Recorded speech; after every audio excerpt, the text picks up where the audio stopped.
जय Hind. Indian news analysis के एक नए एपिसोड में आपका स्वागत है। और आज के इस वीडियो में हम बात करने वाले हैं Brazilian multinational aerospace manufacturer Embraer के बारे में। आपको डिफेंस न्यूज की वीडियो में हमने बताया कि कैसे एम्ब्रेयर ने जो C-390 एयरक्राफ्ट है इसको भारतीय वायुसेना को ऑफर किया है। तो बेसिकली आज के इस वीडियो में हम बात करने वाले हैं इन एयरक्राफ्ट की कैपेबिलिटी के बारे में, और हम ये भी जानेंगे कि क्या भारत का जो देसी मीडियम ट्रांसपोर्ट एयरक्राफ्ट प्रोग्राम है वो अब इस प्रकार के जो दूसरे ऑफर्स हैं उनको काउंटर करने की क्षमता रखता भी है या नहीं। तो आइए एक एक करके इन्हीं विषयों पर हम बात शुरू करते हैं। दोस्तों, ब्राजीलियन मल्टीनेशनल एरोस्पेस मैन्युफैक्चरर जो एम्ब्रेयर है इसके अभी सीईओ ने हाल ही में एक बयान दिया जहां पर उन्होंने ये बताया कि भारत लगातार इस एयरक्राफ्ट को लेकर के जानकारियां प्राप्त कर रहा है, और उनका दावा भी है कि भारतीय वायुसेना ये जो मीडियम ट्रांसपोर्ट एयरक्राफ्ट है इनको लेकर के बहुत ज़्यादा इंटरेस्टेड हैं। आपको हम बताना चाहेंगे कि अभी ब्राजीलियन एयरफोर्स ने हाल ही में उनकी जो रिक्वायरमेंट थी 26 से घटा करके 22 कर दी है इन एयरक्राफ्ट्स की,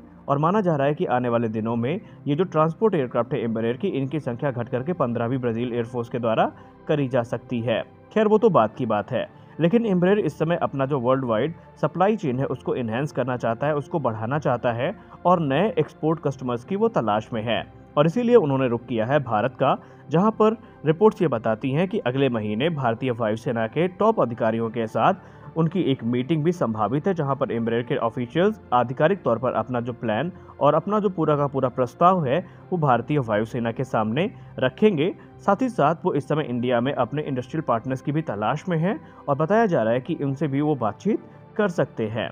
आपको हम बताना चाहेंगे कि इस समय इंडियन एयरफोर्स को तकरीबन 45 से 60 मीडियम एयरलिफ्टर्स की ज़रूरत है, और ये ज़रूरत तब ज़्यादा बढ़ गई जब भारत ने रशिया के साथ जो multi role transport aircraft programme था उसको स्क्रैप किया। उसके पीछे का कारण ये था कि भारत की रिक्वायरमेंट कुछ और थी और रशिया ऑफर कुछ और कर रहा था। और दूसरा कारण बताया जा रहा है कि हिंदुस्तान एरोनॉटिक्स लिमिटेड और रशिया के बीच में कोलैबोरेशन से जो ये जहाज़ बनने वाले थे उसमें भारत एक अलग इंजन चाहता था, लेकिन रशिया अपने इंजन को वहाँ पर भारत के सामने फोर्स कर रहा था, जिसकी वजह से भारत ने इस पूरे प्रोग्राम को स्क्रैप किया। ज़्यादा रिपोर्ट तो इसको लेकर के अवेलेबल नहीं है, लेकिन ये बताया जा रहा था कि भारत अपने मीडियम ट्रांसपोर्ट एयरक्राफ्ट में जो इंजन चाहता था वो CFM इंटरनेशनल का CFM 56 था, या फिर अगर ये ना हो पाता तो AEI V25 टर्बोफैन इंजन का इस्तेमाल किया जाए। भारत का ये प्रस्ताव था, लेकिन रशिया भारत को बार बार जो PS90 A1 टर्बोफैन इंजन है उनको लेकर के फोर्स कर रहा था, और भारत को और भी कुछ यहाँ पर मनमुटाव था, जिसकी वजह से भारत ने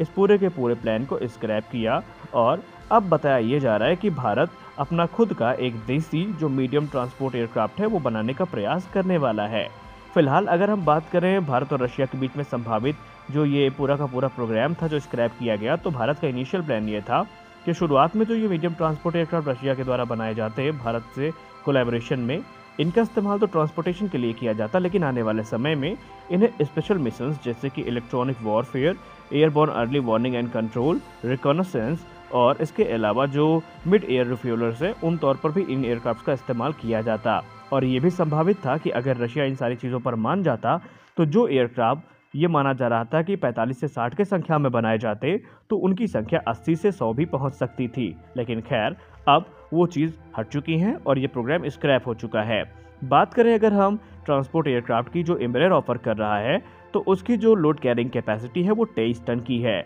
और भारत जो बनाने वाला था उसकी जो रिक्वायरमेंट थी बेसिकली वो 20 से 22 टन की थी। यानी एम्ब्रेयर का C-390 भारत की इस रिक्वायरमेंट्स को पूरा करता है। और ख़ास बात तो ये है कि इसे C-130J सुपर हरकुलस का एक अच्छा कंपैटिटर माना जाता है, जो कि मिलिट्री टैक्टिकल एयरलिफ्टर एक काफ़ी ज़्यादा फेमस है, और भारतीय वायुसेना उनको 12 की संख्या में ऑपरेट करती हैं। और माना जा रहा है कि आने वाले समय में 6 और अतिरिक्त जो C-130J सुपर हरकुलस हैं उनका ऑर्डर प्लेस किया जाएगा, और भारतीय वायुसेना इनकी संख्या को 18 तक पहुँचाएगी। लेकिन आपको यहाँ पर पता होना चाहिए कि ब्राज़ील की ये कंपनी अमेरिका की इस एयरक्राफ्ट जायंट को बहुत बड़े पैमाने पर टक्कर दे रही है, क्योंकि C-130J सुपर हरकुलस की तुलना में न सिर्फ कि C-390 या C-390 जो है वो 15% फास्ट है, बल्कि इसकी जो लोड कैरिंग कैपेसिटी है वो 18% तक ज़्यादा है। वहीं इसकी जो कॉस्ट है वो 41% तक कम है। यानी कि कंपटीशन तो अच्छा दे ही रहा है, स्पेक के मामले में भी जो C390 है वो C130 सुपर हरकुलस से ज़्यादा पीछे नहीं है। और इसी चीज़ को आधार बना करके जो एम्ब्रेयर के टॉप ऑफिशियल है वो भारत में आएंगे, और बताया तो ये भी जा रहा है कि वो ट्रांसफ़र ऑफ टेक्नोलॉजी पर भी बात करेंगे और वो भारत को पूरी छूट देंगे कि भारत अपनी ज़रूरत के हिसाब से जो भी सिस्टम का इंटीग्रेशन करना चाहे वो यहाँ पर कर सकता है। इनफैक्ट एम्ब्रेयर का तो ये भी दावा है कि वो भारत में एक प्रोडक्शन प्लांट को इस्टेब्लिश करेंगे जहां पर ट्रांसफर ऑफ टेक्नोलॉजी की सहायता से जो रॉ मटेरियल स्टेज है वहीं से इन एयरक्राफ्ट का निर्माण भारत में किया जाएगा, अगर भारत एक अच्छे संख्या में इनको ऑर्डर देता है। यानी एम्ब्रेयर का ये भी दावा है कि भले ही हम इतना सब कुछ ऑफर कर रहे हैं लेकिन इसके लिए भारत को एक अच्छी खासी संख्या में हमको ऑर्डर देना पड़ेगा। अगर हम संकेत की बात करें तो एम्ब्रेयर का ये कहना है कि 50 से ज़्यादा की संख्या में ये ऑर्डर होंगे, तभी एम्ब्रेयर ट्रांसफ़र ऑफ टेक्नोलॉजी के सहायता से भारत में ये पूरा का पूरा काम करने के लिए हामी भरेगा। खैर, अब बात करते हैं कि इस एम्ब्रेयर के पूरे प्रपोजल को काउंटर करने के लिए क्या भारत के पास कोई दूसरा ऑफर भी है। तो जी हाँ, यहाँ पर एक बहुत ही इंटरेस्टिंग डेवलपमेंट हुआ है और वो हुआ है हमारे हिंदुस्तान एरोनॉटिक्स लिमिटेड में। हिंदुस्तान एरोनॉटिक्स लिमिटेड ने पहले ही प्रपोज किया है कि वो मल्टी मिशन टैक्टिकल एयरक्राफ्ट का निर्माण कर सकते हैं, जिसे हम देसी मीडियम ट्रांसपोर्ट एयरक्राफ्ट भी कह सकते हैं। और माना जा रहा है कि इसका निर्माण जो SPV मॉडल है यानी स्पेशल पर्पस व्हीकल मॉडल है उसका अंतर्गत किया जाएगा, जिसमें NAL, HAL, DRDO के साथ साथ जो प्राइवेट कंपनियां हैं वो भी हिस्सा लेंगी, क्योंकि SPV मॉडल के अंतर्गत यही निर्धारित हुआ है कि पब्लिक और प्राइवेट सेक्टर साथ में मिलकर के जो एयरस्पेस और डिफेंस के क्षेत्र में काम करेंगी। जैसे कि हमारा एडवांस मीडियम कॉम्बैट एयरक्राफ्ट है, तेजस मार्क 2 है, या इसके अलावा जो हमारा TEDBF होगा, इन सारे चीज़ों का निर्माण SPV मॉडल के अंतर्गत ही किया जाएगा। उसी प्रकार जो हमारा IMRH है यानी इंडियन मल्टी रोल हेलीकॉप्टर है, उसका निर्माण भी जो SPV मॉडल है उसके अंतर्गत किया जाएगा। तो ठीक उसी प्रकार से हमारा जो मीडियम ट्रांसपोर्ट एयरक्राफ्ट बनाया जाएगा वो भी SPV मॉडल के अंतर्गत बनाया जाएगा, जहां पर डिज़ाइन की जिम्मेदारी होगी हिंदुस्तान एरोनॉटिक्स लिमिटेड और DRDO के कंधों पर, और मैन्युफैक्चरिंग की जिम्मेदारी दी जाएगी प्राइवेट एंटिटीज़ को। यानी कि फंडिंग तो सरकार की होगी लेकिन यहाँ पर पब्लिक और प्राइवेट सेक्टर दोनों मिलकर के काम करने वाले हैं। तो एम्ब्रेयर की ऑफर की अगर हम फाइनल रिपोर्ट की बात करें, क्या भारत इनको लेकर के इंटरेस्टेड है,